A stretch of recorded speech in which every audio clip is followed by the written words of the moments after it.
Gurbette ömrüm geçecek bir daracık yerinde yok.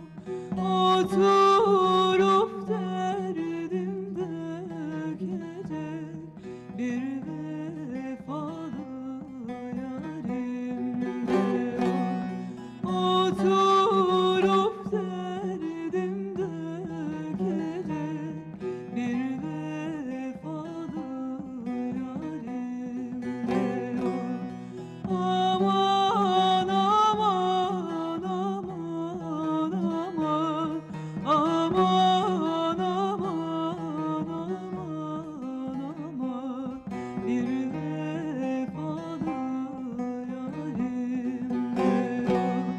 Aman aman aman aman aman aman aman bir vefalı yarim de